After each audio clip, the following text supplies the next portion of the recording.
Welcome, everyone, to another episode of Scattered Seeds, the podcast. I'm your girl, Rose, and I'm Hey, lovely Kacee. Whoop, whoop. As you can see, we're getting used to this whole video thing, but I think we're doing a hell of a job. I know. Oh, yes, girl. Power of positive language, marketable woman. What do you say? I didn't hear. Power of positive language, marketable woman. Hi, I know, correct me. You know, she holds me accountable. You always want to have an accountability partner, but we digress.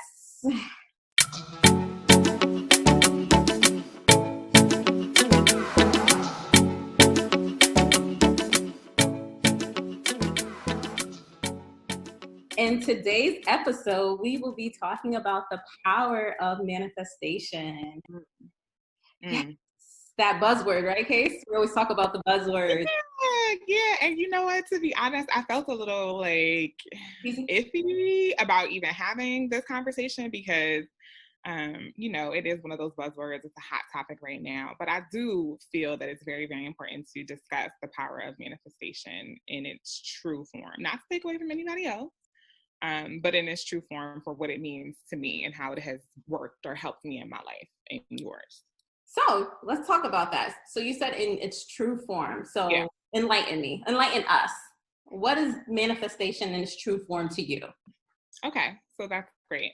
So to begin, I think it's important that we understand that manifesting, whether we do it intentionally or not, is a subconscious act, right? And it's very important that this is why training your mind and maintaining positive thoughts, as I just said, the power of positive language, training yourself to speak positively to yourself, to your body, taking care of your body, taking care of your mind is imperative because manifesting happens whether you're positive or negative, right? So you can harvest or manifest positive emotions the same way that you can manifest or harvest negative emotions. And your body and the universe and all of the energy that surrounds us and the energy that is our matter that makes us up can't tell the difference between positive and negative. So this is why it's so important to be mindful of how you speak to yourself, how you speak to others, what you accept, what you entertain. So manifestation is a total embodiment. It's not just the things that you say and wishing for things to happen or being faithful. Absolutely. It's not just, although don't get me wrong, that is a huge component of it because the practice is super important. But it all comes together in your actions, the way that you live, the way that you think, the way that you breathe. That is manifestation. Total embodiment. Yes. Yes. How about you? What about your manifestation? Manifestation to me means the power to bring to light my subconscious thoughts, my wishes, my hopes, my dreams, by just actively believing it and watching it flourish. And when I do my manifestation, like I might put something out there and I'll feel that feeling of like gratitude or thankfulness that I have it already. And I'll bask in that for a while, meditate on it. And then sometimes I just forget. I totally forget until maybe I'm coming back, reviewing some of my goals that I attained. I'm like, wait, did I just manifest that? I sure did. And I'd be proud of myself. I'm like, wow, you are so powerful. When you look back at your whole life, you realize, wow, my whole life is just an active manifestation of things that I wanted subconsciously and unconsciously that I did them. But there's times where we manifest a lot of stuff that we don't want because we're not actively doing it. Right. And that's that part about it. But yeah, that's what manifestation is for me. So I want to stick a pin in something that you said and kind of run back and talk about it. You spoke about actively calling your power. What does it mean to call your power? What is that for those of us who are unaware? Understanding that nothing starts, stops, or moves without me. Like I am the key to everything. Talk about it. Sounds like human capital. Marketable woman, if you're not aware. Hello. Talk about it. And that was something that I don't think I actively believed in for a long time until like really going on this journey of getting to know myself and love myself and understanding that I am powerful. So that's what I mean by calling my power back, that I control everything. I allow things that I want to come into my vibration. I disallow things. I cut the cord and I actually plug the cord in. So understanding that now more than ever, I'm very mindful of how I talk to myself, how I talk to others, who I choose to be around, who I choose to give my energy. And I'm not perfect all the time because I'm still learning, you know, so I get in my feelings and I'm like, Rose, bring it back. We're not doing this. Mm-mm. And with your active guidance, you know, having women in your circle that supports you, inspires you, motivates you is very important, because when you're unlearning bad behavior, and I'm going to call it bad behavior because it's behavior that's not conducive to my health, the life that I want to live, you tend to go back into the factory settings, right? Restore the factory settings. And we'll talk about that. So we're going to stick a pin in there, and I'll take that once you finish your portion of it. Yeah, so that's what that means to me, darling. How about you? So for me, and it happens, I think, in different variations, right? And it's probably something else that we'll have to discuss. But I too am on a journey, and it's interesting because there's different facets of the journey, right? So if you're truly journeying, it never really ends, and I think that's important for us to remember as well. Is that there was a beginning part of the journey which was difficult, and there's always a beginning because there's a new facet to the journey, right? So you get on a new leg of it. But that was interesting, and that was me unlearning those poor behaviors, or actually, I think before you even get to unlearning is recognizing that these behaviors are not conducive to the life that I want to live, right? So there's always where you came from, where you are currently, and where you're headed, which is why the journey is always active. So calling my power to me means sitting with, and maybe it's not physically sitting with, but sometimes more often than not, I literally have to take a seat to sit with it and call my power to me. But recognizing that I do have this amazing power in that everything that has happened in my life, for the most part, once I realized my control, has been a result of things that I have called into power. Like, I will tell anybody and everyone that I manifested my daughter, and I absolutely did. I manifested this entire move to North Carolina. I manifested my career. I manifested different aspects of my career. I manifested business. Anything that I said that I wanted to do, I did it. And that was a manifestation. So that is calling in your power. It's not just hoping and wishing for things to happen. It is, like you said, sitting with yourself, setting your goals, actively working towards those goals, but not necessarily taking those headwinds that come with it and saying that I'm done with it. It's literally saying, okay, I see that this is happening. I know the reason why this is happening, because I'm elevating and I'm on my way to this next phase. And so there are certain things that are going to pull me down. So that's calling your power and saying, I know that this is where I am headed. I know this is where I'm meant to be. So everything that I'm doing from here on out is aligning my footsteps in that path, or on that path, to speak correctly. So that is, for me, calling my power. And I will literally stop and say, Kacee, pull it together, grab your power, and don't let anybody take it, because we do that a lot, right?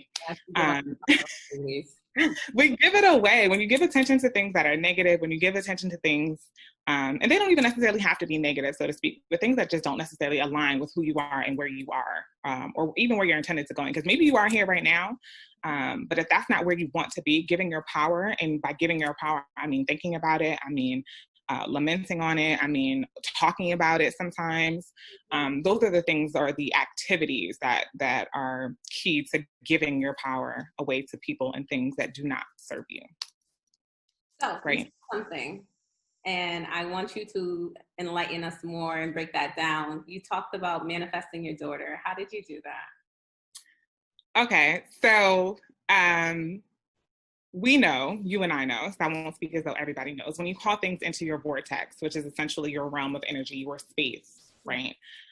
You start to see them more. So for those of you who don't know, I struggled with pregnancy for my life, which is the reason why I had my daughter at the ripe old age of 33 and super free. Let's not forget it. But prior to that, I had a miscarriage, I had an ectopic pregnancy, and then finally I had a myomectomy, which is a surgery that is supposed to help with the fibroids that grow outside of the uterus.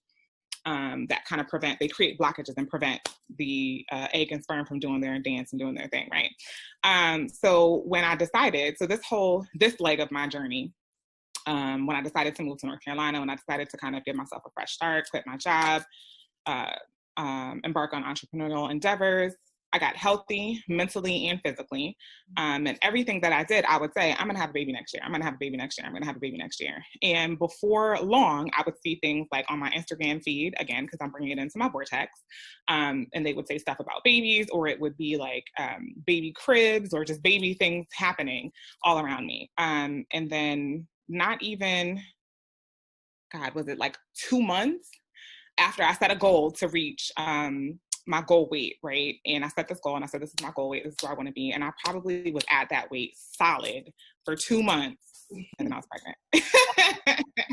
But I was very specific about being pregnant. I knew that I was going to have a girl. I was specific about when I would be pregnant. I told myself and the universe that once I reached this healthy place mentally and physically, that my body and my mind could conceptualize carrying a child to full term. And I was specific about that because carrying a child is one thing, but carrying to full term and having a safe and healthy delivery is another thing.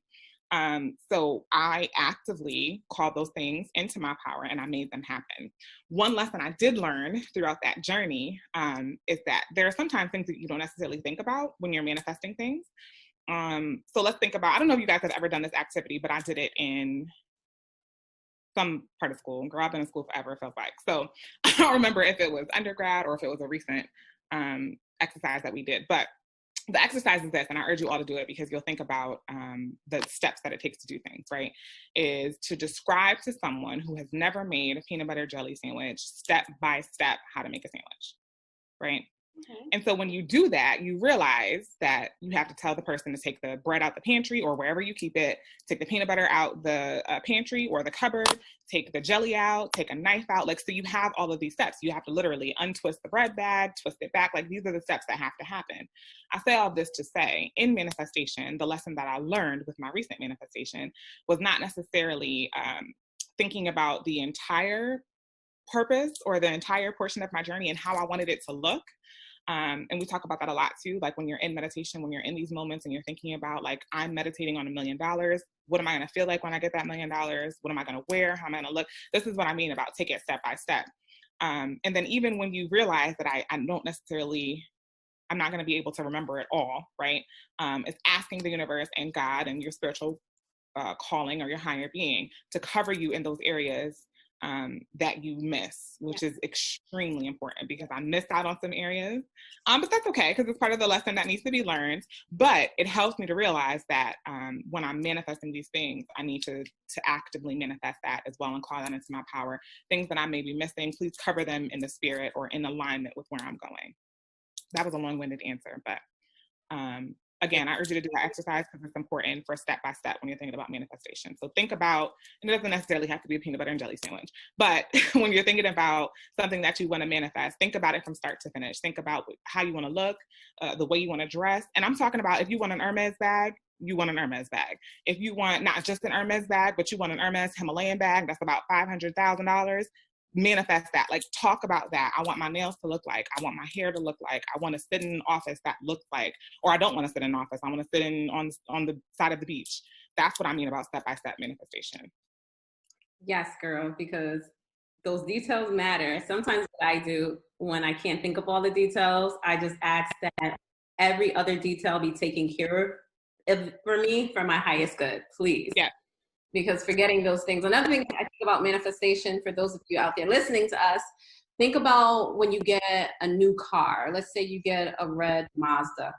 Don't ask me why I said Mazda. I don't know. One of my first cars was a Mazda 626. Really? Okay. So maybe that's why I said Mazda. I don't know. Never saw her car. But you get the red Mazda, right? And before you got the red Mazda, you probably really never saw it out on the road, never really seen people driving it. And as soon as you get that red Mazda, all you do every day is see it coming down the street. Somebody parked it right there. It's at the beach. It's at the mall.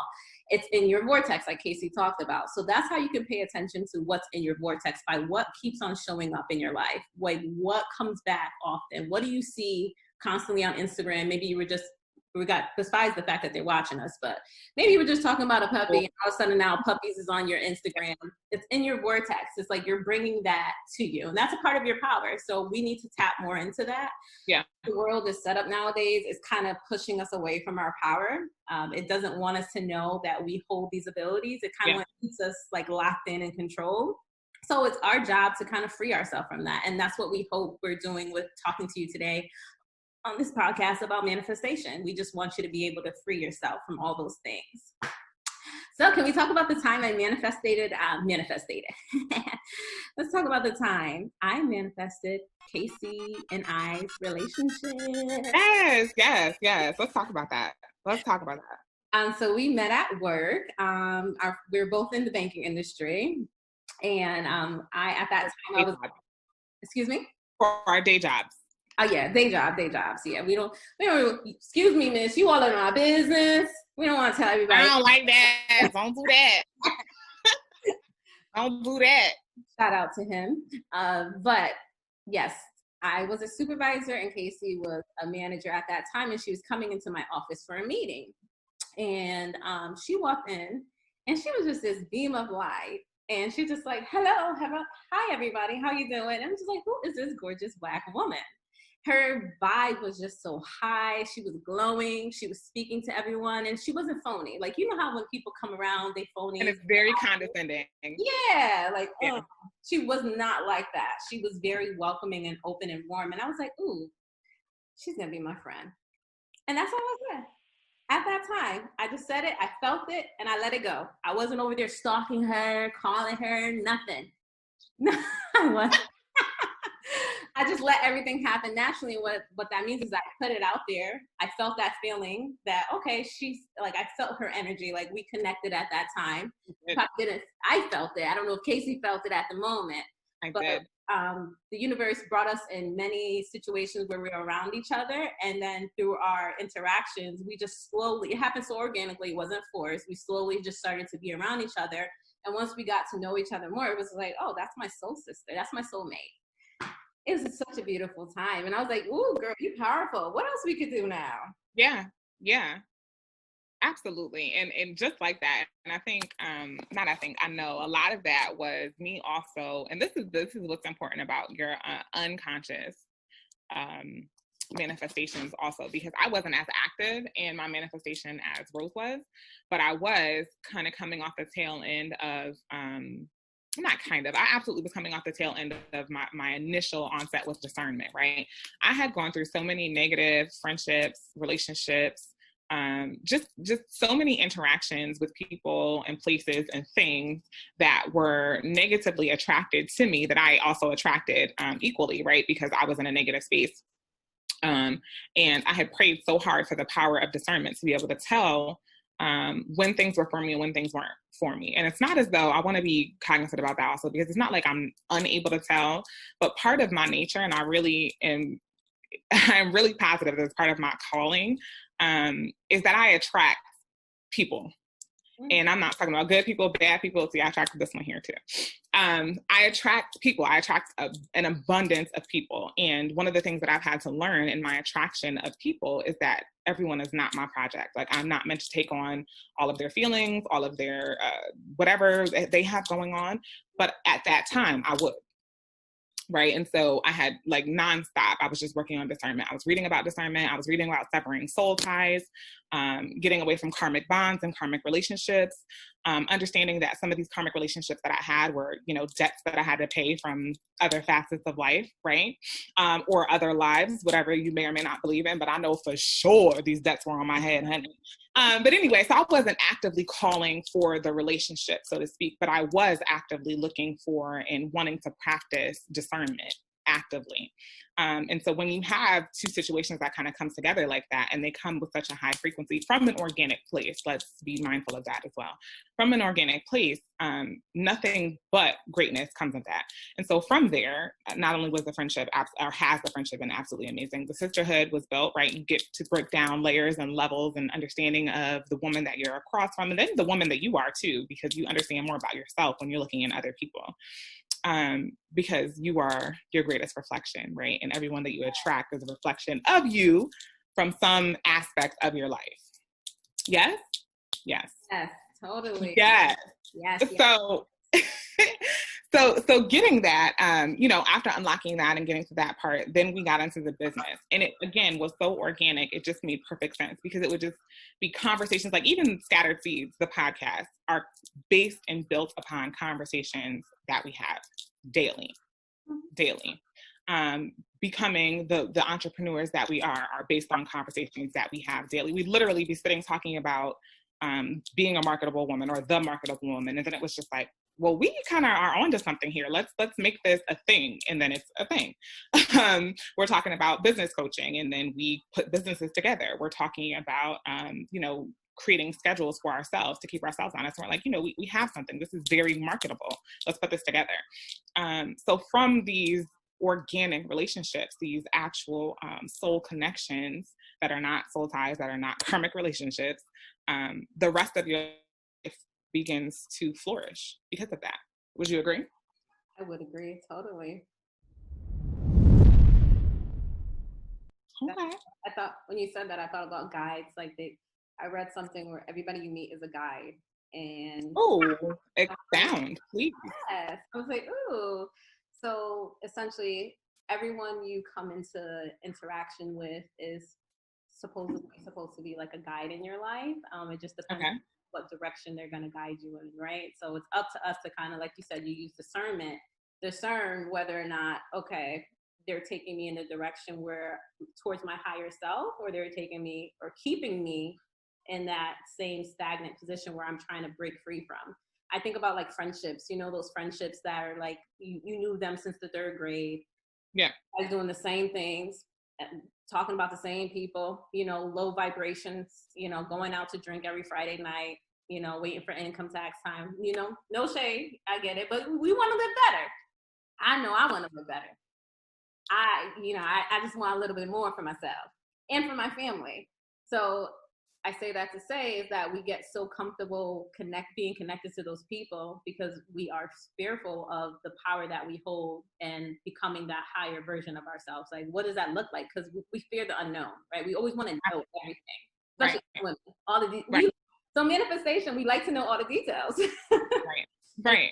We forget to add all the details. So that's why I say make sure when you are manifesting that you are telling whoever you're talking to or whatever you're doing that please cover you in all aspects. Whatever that you forget, just cover you. Make sure that you're covered with the beam of light, that whatever comes to be is for your greater good. So I don't know why, I guess relationships came up to my mind, but so we're going to do a little bit of what's going on, what's trending in the news right now. And I'm not talking about the news, I'm talking about like social media news. So have you seen Jenny May? Am I pronouncing it correctly? So Jenny May, if I'm pronouncing it correctly, from The Real, who is engaged to young Jeezy, trap star, recently has been all over my newsfeed on every social media outlet that I engage in because she made a statement about being submissive in her relationship. Now, before I give my opinion, what I found to be ultimately interesting about this is the way that social media has taken it and ran with it. Submission, for one reason or another, was like a 4-letter word. I thought everybody, it was either people were, obviously there's only 2 sides, right? There's either you with it or against it. And those who were with it, from what I'm reading, it seemed like they were with it because they were taking advantage of a woman. That's interesting. Interesting. That was my feel. And then, of course, a lot of it, without getting too heavily involved in race, a lot of the comments that I saw, and these were from men, were saying, well, that's why Jeezy's with her, is because she's submissive. Oh, here we go. Here we are. So as an alpha woman like yourself, a woman who works hard, a woman who has held many prestigious titles and continues to hold prestigious titles in her life, one who's avidly seeking higher education. This woman, has a certification for absolutely everything. And she's always working on something. So I'm asking you, what does it mean to be submissive in your relationships? Ooh, I think of safety. Okay. I definitely think of safety. I think of comfort. I like to be submissive myself, especially having to be at work and make all the decisions, having to be a leader. And that's what she said. If you haven't seen the clip, that's exactly what she said. But I'm sorry to interrupt. Yes, it makes sense that she said that because there's times where I come home and I don't want to make any decisions anymore. I'll still cook. Can you tell me what you want? Like, it's a lot. Sometimes you just want to be taken care of. And when you're always taking care of everybody else, you want someone to be able to lead. But I definitely like the whole submissive thing because I'm definitely a woman's woman. What I mean by that is that I like to be taken care of. Although I make my own money, I've been taking care of myself for how long? I do still like to be taken care of. I like to be catered to. And I think men like the same thing. Everybody wants to feel like they're important and they're valued, especially in a relationship. And that's why I think of submissiveness, because I think men can be submissive too. Just how you see it, right? Tell me what you think about that. What was your thoughts when you saw it? You're like, hell no. You know, what's so funny is because I was having this conversation with somebody and they were like, you're not submissive. And I was like, because I would never submit to you, but that's neither here nor there. That is the difference. So I am absolutely an alpha woman. And I wholeheartedly agree with everything that Jenny Mae was saying. She was talking about running her own businesses. And a lot of times, especially in our day jobs and in our entrepreneurial endeavors, right? Like, I don't want to necessarily say it's the control aspect, but maybe it is, is that you don't necessarily want to relinquish control to others because you are so confident in your abilities to get things done that you do them yourselves. So especially when we're talking about launching businesses, launching a podcast, like the research that goes into it, the amount of contacts that you have to make, the calls that you have to make, when we're embarking in real estate deals. I don't have the opportunity to call an attorney or have an attorney on retainer for $5,000 per day. Like I have to do reading, I have to figure this out. And for me, I like to know these things. I say all that to say, to Rose's earlier point, making decisions, constantly calling the shots, constantly being accountable, being responsible, making sure that these decisions are made, running businesses, doing all this. When I come home, it would be more than honorable to be led. Mm-hmm. And it's not even about, to me, the negative connotation that is affiliated with being submissive is wrong. Because just like you said, men submit to women. I mean, when you think about the saying, happy wife, happy life. That is all about a man submitting to his woman's needs. I don't agree with that because I don't think that one person should be happy. I believe in a happy house, happy spouse, right? So either or, you have to be happy, and so submission has to happen. The issue that I spoke to earlier, and women not wanting to be led, and why Black women specifically get this, oh, you know, we're not submissive. I'm not about to be submissive to somebody who can't lead. Like, what are you talking about? If you don't make any sense, if you can't lead me, if you can't hold yourself accountable, if you can't be responsible for yourself, how the hell are you going to be responsible for me? That is so true. That is so true. So when we're thinking about, and spouses, I'm talking to men and women, I'm talking about to the marketable woman and the marketable man, right? When you're thinking about your marketable attributes, what about these attributes would make somebody want to allow you to lead them personally in their life? That's true. That translates professionally as well. If you are able to lead in a professional setting, and leading in a professional setting, this is one of the things that I've learned from my former employer, is the ability to lead from any seat. You don't necessarily have to have a title to lead. When you are a leader, I believe, I'm a firm believer that you can tell a leader on a playground. You can see kids playing and you can determine who has been the designated leader because they have that. It's a natural, innate experience about being a leader.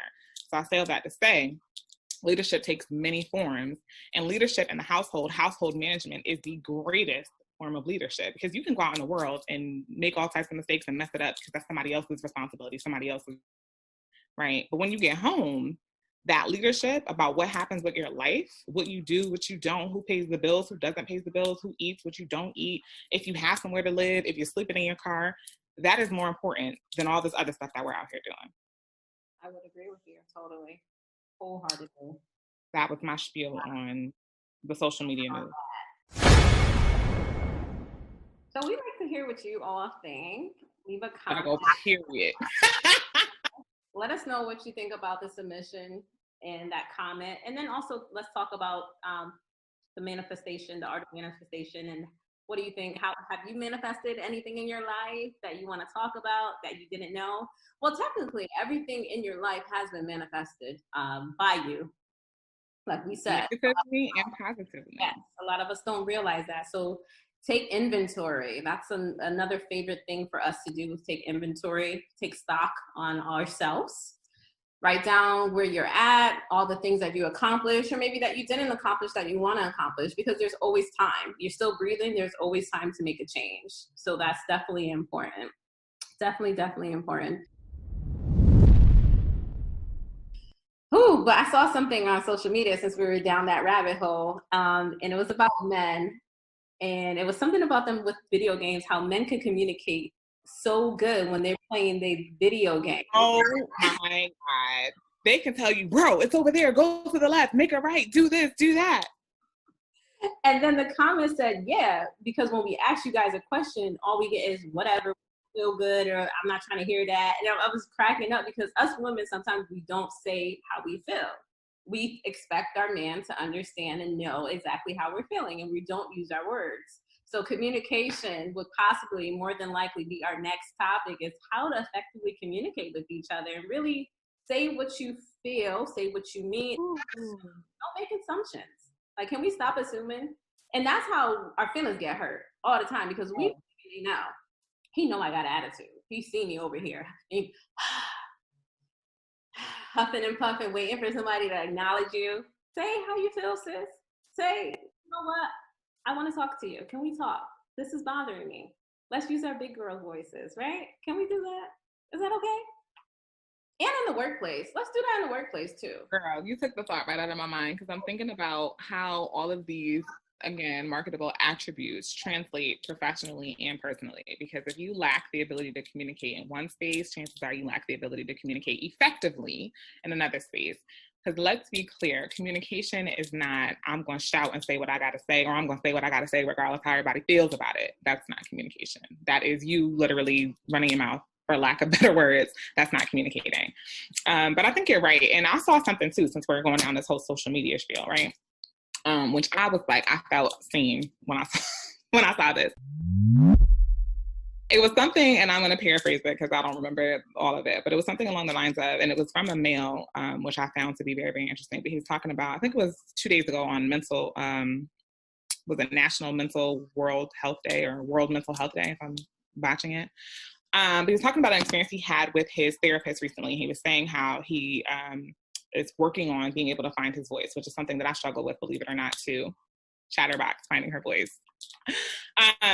But being able to find his voice, because he would rather keep peace, so not say anything if something was bothering him. He would rather keep the peace than to let somebody know how he feels. And the rebuttal from the therapist, you gotta love therapists, was like, you're keeping the peace outside of you for everyone, but what about keeping the peace inside of you? And I was like, talk to me. Because again, like I said, struggling with finding your voice, you find that you are churning with all of these emotions and things that you have kept inside that you push down, literally push down, because you don't want to say anything, because you don't, either one, which is a trauma response, you don't feel like your opinion is valid or anybody will actually actively act on your opinion. Like, you've said these things before and nothing has happened. So therefore you just decide not to say anything else and you swallow it. Or two, you feel like, saying something is going to create an issue because you're unearthing or releasing some things that have never been discussed. And we all come from these Black or Caribbean households where you just don't talk about certain things, no matter what happened. It's not a discussion that you're able to have. So you decide to kind of hold all that in and keep the peace, but you are truly disturbing your own peace. So we're talking about protecting your peace and, being enlightened and kind of being on these higher paths. Protecting your peace, projecting peace, and being of peace means that you have to speak your peace. Hey, I love that. And that all goes back to when we say you are your most valuable asset. Like, you are. You do take care of you. By you taking care of you, you're going to show up in the world a certain way. You're going to be happier. You're going to be kinder. You're going to be more peaceful. You are going to communicate better. You're going to be able to manifest the life that you want to live by you taking care of you. A lot of us are out here not taking care of ourselves. And I honestly never knew what that meant back in the day when I was younger. And I feel like that's like a whole nother episode in itself about what does it mean to love yourself? Like, yep. Nope. We'll save that for another day. That's what I'm saying. We have to save that for another day. That's a whole other topic. Be discussed. And so we look forward to talking about that with you. Yeah. Kacee, what are we leaving our beautiful people with today? So before I get into our quote, I would appreciate if you could reiterate our call to action. So if I'm not mistaken, you had 3 items that you wanted us to take care of. So you wanted us to let us know about a time that we were manifesting something positive in our lives, something negative in our lives, or something that we're not necessarily proud of, maybe something we're looking to get away from. And we wanted to talk a little bit more about submission. What does submission look like to you in your household or in your life? Or what would you like it to look like? That's important too. Because that's also a part of manifestation. When you're all talking about what's Sierra prayer and you know, what kind of man did she get or how did she get her prayer? That wasn't necessarily the prayer. It was a manifestation. And I'm sure it was a specific manifestation with details. And then the third would be to work on your manifestation activity. So maybe you don't do the peanut butter sandwich activity, but you have an actual activity. What are you manifesting? And make sure you do it step by step. Another quick activity that you guys can do just to help you out, if you want to just like say, I want to see a butterfly. Bring that into your vibration and then look out for the next 3 days or however long it might take you, because sometimes it might take you longer if you're not doing it correctly. Yep. You see that butterfly. That's just an example. You can really manifest anything. It could be something small or little. Just pick an object and see if you can bring that to fruition. And that would be your activity.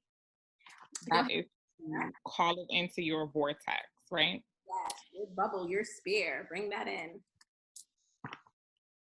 Okay, so I will leave you with life is a series of natural and spontaneous changes. Don't resist them. That only creates sorrow. Let reality be reality. Let things flow naturally forward in whatever way they like. And that is from the ever peaceful Lao Tzu. Beautiful. Beautiful. Thank you, Kacee. We always Thank you, Rose. Time with you. It's always a pleasure when we get together to have these conversations. Yeah. I hope all you out there who are listening to us took some value away from our conversation today and it sparked something in you. And until next time, thank you. Thank you all for tuning in. We love you, we appreciate you, and we honor you. Bye. Amazing week.